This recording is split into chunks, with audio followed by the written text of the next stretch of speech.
Autism awareness series में आज के वीडियो में हम लोग बात करने वाले हैं कुछ प्रैक्टिकल एग्जाम्पल्स पेरेंट्स के, जो ऑटिज्म पेरेंट्स हैं, जिनके बच्चों को प्रॉब्लम है। वो सारे पेरेंट्स किसी न किसी प्रॉब्लम से सफ़र कर रहे हैं और आए दिन जब हम नए नए लोगों से मिलते हैं, नए नए पेरेंट्स से बात करते हैं, तो बहुत तरह की प्रॉब्लम सामने आती हैं कि ऐसी प्रॉब्लम है, वैसी प्रॉब्लम है। इसी तरह की प्रॉब्लम्स में से एक प्रॉब्लम है, अभी परसों की बात है, सिलीगुड़ी से एक बच्चे को लेके आए उनके पेरेंट्स। 1 महीना पहले वो आके सेंटर विजिट करके गए थे, सेंटर देख के गए थे कि कहाँ है। उसके बाद वो अपॉइंटमेंट लेके अपने बच्चे को लेके आए दिखाने के लिए। तो जैसे क्या होता है ना कि हम 1-2 मिनट में डायग्नोस नहीं करते हैं किसी बच्चे को, हम कम से कम 40-45 मिनट का टाइम लेते हैं पहले दिन कंसल्टेशन के समय, कि पेरेंट्स से प्रॉपर डिस्कशन हो सके। प्रीवियस हिस्ट्री, जैसे बर्थ हिस्ट्री तो लिया ही जाता है, उसके बाद कोई पास्ट मेडिकल हिस्ट्री है, उसके बाद फैमिलियल कैसा ये है, बैकग्राउंड कैसा है, उसके बाद से दोनों लोग जैसे माता पिता किस तरह से उसको परवरिश किए हैं, ये सारी चीज़ें। इसके अलावा कब लगा कि बच्चे में प्रॉब्लम आ रही है, तो फर्स्ट स्टेप आपने क्या लिया, ये सारी चीज़ें जाननी होती हैं। तो उनसे हमने डिस्कशन किया जब, तो पता चला कि उनको जब भी, जिस एज में भी पता चला, 4-4.5 साल का बच्चा है और 2-2.25 साल की एज में उनको समझ में आया कि कुछ इसमें डिले चल रहा है आसपास के बच्चों से कंपेयर करके। तो वो वहीं सिलीगुड़ी में ही कोई थेरेपी सेंटर है, अब नाम तो हमको याद नहीं आ रहा, सिलीगुड़ी में थेरेपी सेंटर में लेके गए और उनके कहने के अनुसार कि 2 साल से वहाँ वो थेरेपी करा रहे हैं और 2 साल से थेरेपी कराने के बाद अब क्या प्रॉब्लम थी क्या नहीं वो हम नहीं जानते, लेकिन 2 साल से थेरेपी करने के बाद भी जो हमारे पास आए हैं वो, और जो प्रॉब्लम्स उन्होंने बताई, जिस तरह से हमने ये किए, तो सारे स्टिमिंग बिहेवियर्स उसमें हैं। बिहेवियरल पैटर्न उसका गड़बड़ है, बिहेवियरल टेंट्रम्स बहुत सारे हैं उसमें। वो एग्रेसिव सा हो जाता है, मूड स्विंग की प्रॉब्लम। जाहिर सी बात है कि 2-2.5 साल की एज में डायग्नोस हुआ, उस टाइम से अगर सही से ये किया गया होता तो 2 साल काफ़ी लंबा समय होता, इसमें बहुत सारी चीज़ें रिकवर कर जानी चाहिए थी। लेकिन अब भी वो बच्चा, उसमें सारे स्टिमिंग बिहेवियर, जैसे विजुअल स्टिमिंग है, वर्बल स्टिमिंग है, टैक्टाइल स्टिमिंग है, ऑल्फैक्टरी स्टिमिंग है, वेस्टिबुलर स्टिमिंग है, हर तरह का स्टिमिंग उसमें है। इसके अलावा वो बच्चा हेयर कट और नेल कट तक नहीं करने देता है।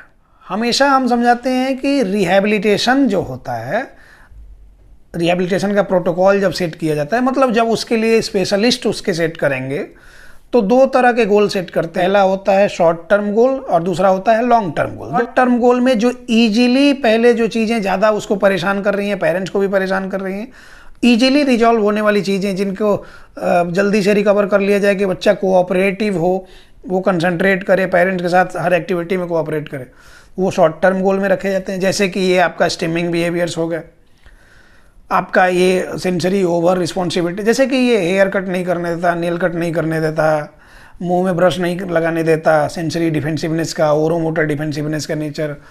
इसके अलावा टैक्टाइल हाइपोसेंसिटिविटी, हाइपर सेंसिटिविटी, मतलब इस तरह की चीज़ें जो हैं, मेनली सेंसरी इशूज जो बच्चे को ज़्यादा परेशान कर रहे हैं, उनको रिड्यूस करना, उनको रिजॉल्व करना हमारा short term goal. Long term goal में क्या होता है कि जैसे हमको कम्युनिकेशन डेवलप करना है, एडीएल डेवलप करना है, सोशियो इमोशनल स्किल्स डेवलप करना है, कॉग्निटिव बिहेवियर वगैरह की बात हम करते हैं।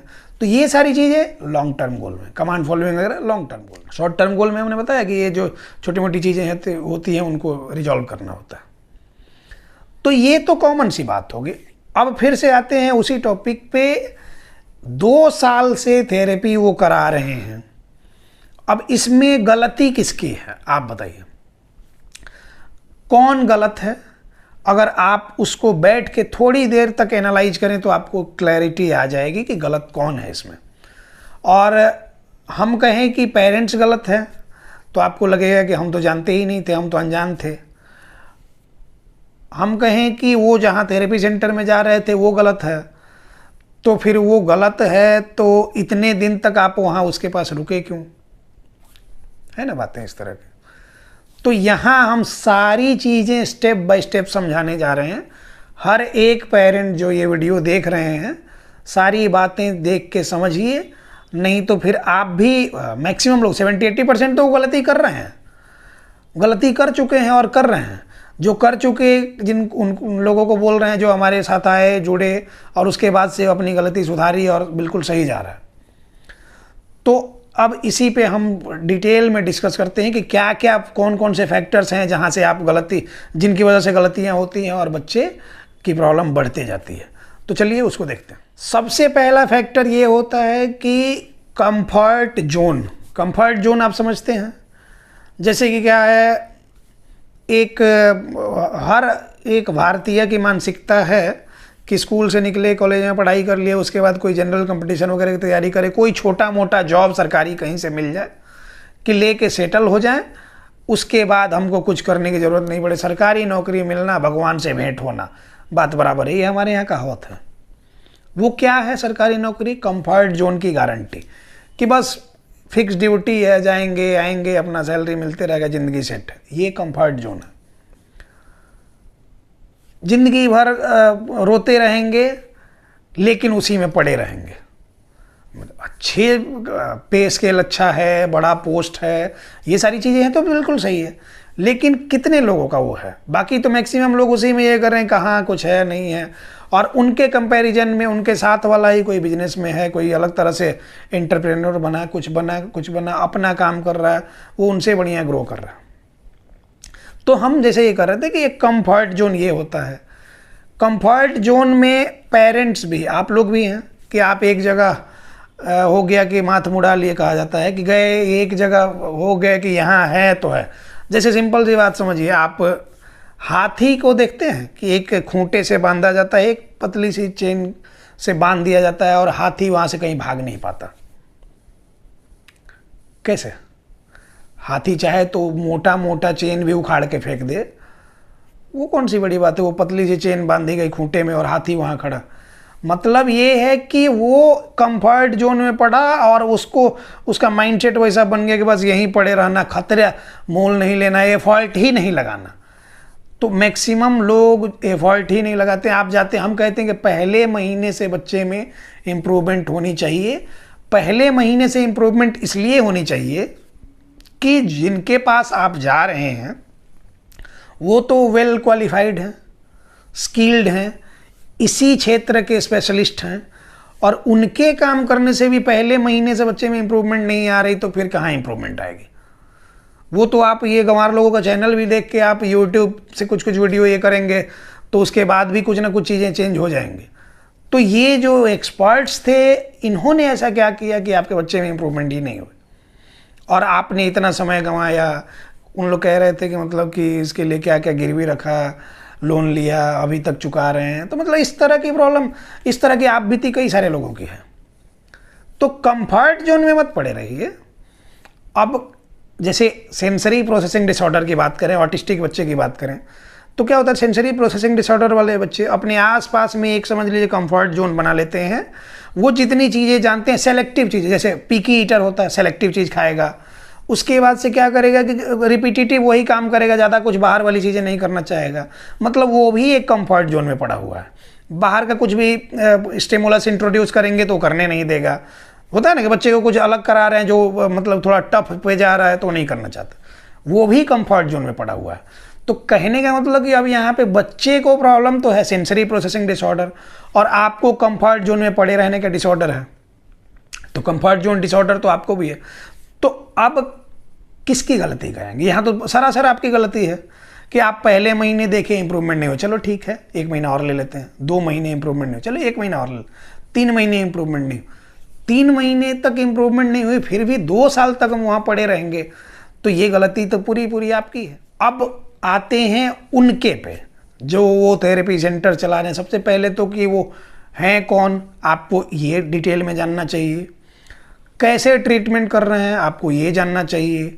अगर आपको क्लैरिटी के साथ वो चीज़ें बता नहीं रहे, समझा नहीं रहे, तो मतलब ये है कि वो चाहते ही नहीं कि आपका बच्चा ठीक हो, या तो वो स्किल्ड नहीं है, किसी और के नाम पे कोई और काम कर रहा, या तो ये चीज़ है, या फिर वो सही में अगर उस क्राइटेरिया को फुलफिल करता है तो इंटेंशनली वो चाहता ही नहीं कि ठीक हो आपका बच्चा। इंटेंशनली वो जब तक नहीं चाहेगा तब तक आपका बच्चा इम्प्रूव करेगा ही नहीं। हम कहते हैं कि 24 घंटे बच्चे को आप देख रहे हैं, तो आपसे बेहतर ऑब्जर्वर कौन हुआ? आपसे बेहतर जब ऑब्जर्वर कोई नहीं हुआ तो आपसे बेहतर एजुकेटर भी उसके लिए कोई नहीं होगा, आपसे बेहतर ट्यूटर भी कोई उसके लिए नहीं होगा, आपसे बेहतर टीचर भी कोई उसके लिए नहीं होगा। तो वो तो आपको डिसाइड करना पड़ेगा ना कि हमको कैसे इसको ये करना है। तो इसलिए कहते हैं कि अवेयरनेस ज़रूरी है, एक जगह पे पड़े नहीं रह जाना। बहुत सारे केसेस में हम देखते हैं, हमारे यहाँ भी पटना में हम देख रहे हैं कि बहुत सारे सेंटर्स हैं, वहाँ पे क्या है कि वहाँ से बहुत सारे लोग हमारे पास आते हैं, कंसल्टेशन के लिए आते हैं, बीच बीच में काउंसलिंग के लिए आते हैं, लेकिन थेरेपी के लिए कहीं और जा रहे हैं और कह रहे हैं कि सर मतलब क्या है कि जैसे हस्बैंड उनके बच्चे के पिता कहीं बाहर जॉब में हैं, वो क्या किए कि कहीं एक जगह पे नाम लिखा दिए कि ज़िंदगी भर अब जब तक नहीं ये होना है इनके यहाँ ही पड़े रहो। भले दुर्दशा है, कुछ नहीं हो रहा है, वो क्या है कि वो ये रटी रटाई चीज़ें साल भर से वो चीज़ें करा रहे हैं, बच्चे में इम्प्रूवमेंट नहीं है, लेकिन चूंकि वो एक जगह रख दिया तो अब इन लोग का पैटर्न बन गया, सुबह उठना है, खाना खिलाना है, फिर बच्चे को लेके जाना है और वहाँ छोड़ देना है, फिर वापस लेके चले आना, एक रूटीन सा बन गया। थोड़ा भी एफर्ट नहीं लगाना कि अगर कुछ सही नहीं हो रहा तो हमारे यहाँ भी अगर आपको सही नहीं लग रहा तो आपको या तो बात करना चाहिए, बात करके सोल्यूशन नहीं निकले तो छोड़ देना चाहिए। हम ये नहीं कह रहे कि दूसरे के यहाँ। तो मतलब क्या है कि कंफर्ट जोन से बाहर निकलिए, तभी जाके बच्चे को इम्प्रूव कर पाएंगे, नहीं तो इम्प्रूव नहीं कर पाएंगे। इतना क्लियर रखिए बात दिमाग में। पढ़ाई जब कर रहे थे तो +2 में, जब मैट्रिक के बाद तो गाँव से निकला जाता है जनरली, तो +2 में जब हम गए तो वहाँ पे इंडिविजुअल क्लासेस पकड़ने होते, फिजिक्स का यहाँ पकड़ा, केमिस्ट्री का यहाँ पकड़ा, बायोलॉजी का यहाँ पकड़ा, लिटरेचर इंग्लिश के लिए यहाँ पकड़ा, ऐसा करके तो हम लोग फिजिक्स, केमिस्ट्री और इंग्लिश टीचर बहुत अच्छे मिल गए। तो समझ में आ गया, शुरुआत के 1 आध सप्ताह 10 दिन में ही समझ में आ गया। उस तरह का उन लोग का भी था कि हाँ पहले देख लो, समझ में आए तभी ज्वाइन करो। बायोलॉजी के क्लास में हम लोग गए तो जो टीचर था वो तो क्या हो रहा था कि जैसे हम लोग पढ़ने के लिए गए थे, हम लोग को लग रहा है कि वो भी पढ़ने के लिए आया है, लेकिन उम्र ज़्यादा है तो पढ़ाने लग गया। तो हम लोग को समझ में आ गया कुछ ही दिन में कि इससे कुछ ना होने को है। तो 10-15 दिन 20 दिन बीता होगा, हमने क्या किया कि देखा समझा, फिर लगा कि नहीं इनसे कुछ ना होने को है, हम लोग बोल दिए कि भाई आपके यहाँ हम लोग नहीं ये कर सकते हैं। फिर हम बेहतर की तलाश में गए और वहाँ जाके हमको समझ में आ गया। तो आप ये भी नहीं कह सकते हैं कि आपको समझ में नहीं आया। अभी के टाइम में जो YouTube देख रहा, देख के वीडियो को, बातों को समझ रहा, वो इतना तो समझ ही रहा है कि सही क्या गलत क्या। तो आप ये बहाना भी नहीं लगा सकते कि हमको समझ में नहीं आया इसलिए हम नहीं ये कर पाए। तो पूरी गलती आपकी है। इसलिए हम कहते हैं कि पेरेंट्स का अवेयर होना, पॉजिटिव रूप में अवेयर होना ज़्यादा ज़रूरी है। उसके लिए एजुकेटेड होना पड़ेगा। एजुकेटेड होने के लिए डिग्री नहीं चाहिए, उसके लिए व्यवहारिक बुद्धि चाहिए। एजुकेशन का मतलब डिग्री तो ठीक है होता है, लेकिन व्यवहारिक ज्ञान। बहुत सारे लोग ऐसे हैं जिनके पिताजी पढ़े लिखे नहीं हैं, लेकिन व्यवहारिक बुद्धि में उनसे कई गुना आगे होंगे। वो कितना भी बड़ा ऑफिसर हो, उससे व्यवहारिक बुद्धि में आगे हैं। तो वो होता है एजुकेशन। उम्र का अनुभव, समाज में जितना रहे हैं उसका अनुभव, ये सारी चीज़ें करके ये होती है एजुकेशन। तो इस तरह से आप ध्यान दीजिए कि हाँ अगर कुछ गड़बड़ हो रहा, पहले महीने से इम्प्रूवमेंट नहीं हो रहा, मतलब कि आप या तो वो स्किल्ड नहीं है, वेल क्वालिफाइड नहीं है जो आपके बच्चे को ट्रीट कर रहा, या फिर वो इंटेंशनली ठीक ही नहीं करना चाहता है, सिर्फ पैसा लूटना चाहता है, तो फिर उस जगह को तत्काल छोड़ दें। नहीं तो फिर क्या होगा कि ऐसे ही 2 साल 3 साल लोन लेके, ज़मीन गिरवी रख के, घर गिरवी रख के, और फिर क्या होगा कि एक तो फ्यूचर भी नहीं सुधर रहा, प्रेजेंट भी खतरे में डाल दिए, तो सारी चीज़ें प्रॉब्लम में आ जाएंगी। तो इस बात को समझिए। नॉन टेक लोगों का वीडियो देख के बच्चे में इम्प्लीमेंट करना बंद कीजिए। और जहाँ जा रहे हैं वहाँ अगर ट्रांसपेरेंसी नहीं है, अगर आपको चीज़ें बताई नहीं जा रही, सिखाई नहीं जा रही, तो इंटेंशनली वो नहीं चाहते कि आपका बच्चा ठीक हो, क्योंकि इसमें मेजर रोल पेरेंट्स का ही है। तो पेरेंट्स जब तक इन्वॉल्व नहीं होंगे बच्चा ठीक नहीं होगा। और पेरेंट्स इन्वॉल्व होना चाहें और वो सामने वाला कुछ नहीं बताए तो वो ठीक नहीं करना चाहता है। तो इसीलिए कहते हैं कि बी वेयर, बी पॉजिटिव। जब आप सारी चीज़ें समझ लेंगे, पॉजिटिव चीज़ें पे काम करना शुरू कर देंगे, बच्चे में इम्प्रूवमेंट की गारंटी हम देते हैं। पहले महीने से इंप्रूवमेंट की गारंटी है। तो इस तरह से काम करने की ज़रूरत है। हीट एंड ट्रायल मेथड से कहा जाता है कि अंधेरे में तीर चलाने वाली चीज़ें नहीं, evidence based approach. Evidence based approach 1000 बच्चा, अच्छा दुनिया में अरबों लोग हैं, 7 बिलियन पॉपुलेशन है, 7 बिलियन के आसपास दुनिया की आबादी है, लेकिन हर आदमी एक दूसरे से थोड़ा थोड़ा अलग हो जाता है कि नहीं हो जाता है? कद काठी सेम है, सेम अगर रीजन में जन्मे हैं तो दिखेंगे भी एक ही तरह से, लेकिन फिर भी कुछ ना कुछ उस भगवान ने स्ट्रक्चर ऐसा बनाया है ना कि हम डिफरेंशिएट कर सकते हैं। दो जुड़वा बच्चे दुनिया को लगेंगे अलग अलग, लेकिन पेरेंट्स को वो समझ में आ जाएगा कौन बड़ा वाला है कौन छोटा वाला है, आ जाता है ना समझ में।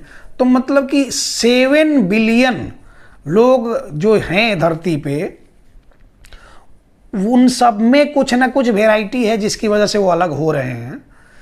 तो हर एक बच्चा अपने आप में अलग अलग क्यों नहीं होगा? तो सेम एक्टिविटी प्लान हर एक बच्चे में एप्लीकेबल होगा क्या?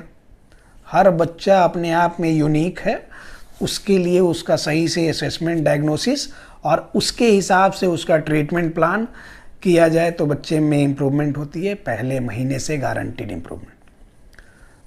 उसके लिए एविडेंस बेस्ड अप्रोच लगता है, नीड बेस्ड थेरेपी लगती है, डिमांड बेस्ड थेरेपी नहीं। हर महीने हमारे साथ 50-100 लोग जुड़ते हैं नए नए ये में ऑनलाइन सेशंस में। उसमें से क्या होता है कि कुछ दिन में ही, 1-8 महीने में ही समझ में आता है कि बहुत सारे लोग उनको कोई ये लेके आए होते हैं कि मेरा बच्चा बोलने लग जाए, तो उनको बोलवाना है। कोई कहता है कि हमको ABA थेरेपी कराना है, कोई कहता है स्पीच थेरेपी कराना है। जो लोग डिमांड बेस्ड थेरेपी के लिए आते हैं उनको सीधा सीधा मना कर दिया जाता है, हमारे यहाँ बिल्कुल भी नहीं लिया जाता। नीड जो है बच्चे की, नीड बेस्ड थेरेपी की जाती है और बच्चे में इम्प्रूवमेंट होती है। तो इसलिए कहते हैं कि आप सारी बातों को समझ के और फ्रॉड के चक्कर में नहीं पड़िए, और फेक ऑटिज्म एक्सपर्ट से तो बच के रहिए। यूट्यूब पे हम संडे के दिन ऐसे ही ये कर रहे थे तो कम से कम 50 चैनल ऐसा हम देख रहे हैं कि कोई कहीं से कुछ उठा के कुछ बोल दे रहा, कोई कहीं से कुछ उठा के कुछ बोल दे रहा। फ्री का डेटा है, उसको भी 10-20-50 व्यूअर मिल जा रहे हैं, उसका मनोबल बढ़ते जा रहा है और वो जहर बोते जा रहा है। उसको खुद नहीं पता कि वो क्या बोल रहा है, लेकिन उसको है कि यूट्यूब पे कुछ ना कुछ तो डालना है, तो डाल रहा। और आप वही देख के, जो बिल्कुल पढ़ा लिखा नहीं है, 7th 8th 9th 10th पढ़ा हुआ, वो अपने बच्चे की प्रॉब्लम थी कहीं लेके गया, उसके बाद उसको नहीं कंटिन्यू करना था, 3-4 महीने बाद वो छोड़ा, 3-4 महीने बाद छोड़ के, और फिर उसने सोचा कि क्यों नहीं इस पे हम ही जो देखे हैं वही सारी चीज़ें यूट्यूब पर डाल के थोड़ा पैसा कमा लें, फेम कमा लें, और वो कर रहा। और अच्छे खासे पढ़े लिखे लोग, कोई डॉक्टर है, कोई इंजीनियर है, कोई लेक्चरर है, प्रोफेसर है, कोई चार्टर्ड अकाउंटेंट है, इतने बड़े बड़े प्रोफेशन वाले लोग जो कि वेल क्वालिफाइड हैं, वेल लिटरेट हैं, एजुकेटेड का पता नहीं है। जब प्रैक्टिकल चीज़ें अगर आप व्यवहारिक ज्ञान का उपयोग नहीं कर पा रहे हैं तो हम एजुकेटेड कैसे कहें? तो वो लोग भी इन अनएजुकेटेड लोगों के, इलिटरेट लोगों के फेर में पड़ जा रहे हैं, और तब कहते हैं कि हमने उनका वीडियो देख के ये करा। हर महीने 50 लोग ऐसे मिलेंगे कि कहते हैं कि हम उसका वीडियो देख के इतने दिन से अप्लाई कर रहे थे, बच्चा हाइपर था, हम उसको जंप करा रहे थे वीडियो देख के। किसका वीडियो देख रहे थे? तो वो वीडियो देखे थे। हम कहा अच्छा ठीक है, वीडियो देखें कौन सा है, तो ये है। तो वो कॉन्सेप्ट ही उनका उल्टा है, वो कोई उसको नहीं पता है। कहा जाता है कि less knowledge less confusion, more knowledge more confusion, no knowledge no confusion. तो जिसको बिल्कुल भी नॉलेज ही नहीं है उसको कन्फ्यूजन ही नहीं है, कुछ भी बोल देगा वो, और आप मोटिवेट हो जाएंगे, ओवर मोटिवेट हो जाएंगे उस चीज़ को ये करके, हाँ हम भी कर सकते। एक होता है कि step by step procedure, evidence based practice की बात हम कर रहे थे, वही हम समझाना चाह रहे हैं। तो कुछ भी ये करने से नहीं होता है, उसके लिए बच्चे की नीड को समझना होगा, उसकी नीड्स को पूरा करना होगा, डिमांड को नहीं। और गलत सलत थेरेपी करके बच्चे की प्रॉब्लम आप लोग बढ़ाते हैं तो गलती पेरेंट्स की है, इस बात को ध्यान में रखें। उम्मीद करते हैं कि आप सबको बातें समझ में आ गई होंगी कि हम जो कहना चाह रहे थे। बच्चे को अगर प्रॉब्लम है तो उसके लिए थेरेपी लगेगी, थेरेपी करनी पड़ेगी। एक्सपर्ट के गाइडेंस में प्रॉपर रूप से थेरेपी करनी होगी। पहले महीने से इंप्रूवमेंट होते, घर पे रह के भी इंप्रूवमेंट होगी, लेकिन प्रॉपर गाइडेंस में रह के कि कब कब क्या करना है। एक वीडियो अगर आप हमारा देखे, उसको अप्लाई कर दिया आपने। बहुत सारे लोग बोलते हैं कि 6 महीने से आपका वीडियो देख रहे थे, वो चीज़ें कर रहे थे, लेकिन फिर कुछ चीज़ें ठीक हो रही थी, लेकिन और चीज़ें प्रॉब्लम आ रही थी। तो कहने का मतलब ये है कि सेंसरी प्रोसेसिंग डिसऑर्डर है, लंबे समय तक सेंसरी इश्यूज को रिजॉल्व नहीं करेंगे तो धीरे धीरे परसिस्ट करेंगी और फिर बिहेवियरल पैटर्न उनका गड़बड़ होने लगेगा। तो वही चीज़ें सेंसरी इश्यूज बिहेवियरल इश्यूज में कन्वर्ट हो जाएंगे तो प्रॉब्लम और बढ़ेगी। वही आप लोग के साथ होता है। कुछ देखे, थोड़े दिन किए, लगा कि ठीक हो गया, छोड़ दिए, फिर वही प्रॉब्लम रेकरिंग वापस आने लगी। तो ये प्रॉब्लम ज़्यादा बड़ी है।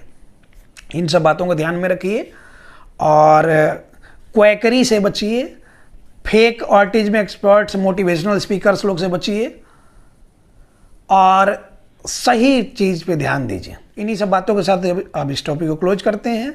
मिलते हैं किसी नेक्स्ट टॉपिक में। जो लोग भी हमारे साथ जुड़ना चाहते हैं, नंबर यहाँ दिया रहता है, आप मैनेजमेंट में कॉल या मैसेज करके बात कर सकते हैं। और संडे में ऑनलाइन सेशंस होते हैं कंसल्टेशन के, उसमें ज्वाइन कर सकते हैं। अपने बच्चे का ये कर सकते हैं, उसका असेसमेंट करवा सकते हैं और पहले महीने से इम्प्रूवमेंट होगी, इसकी गारंटी है। धन्यवाद।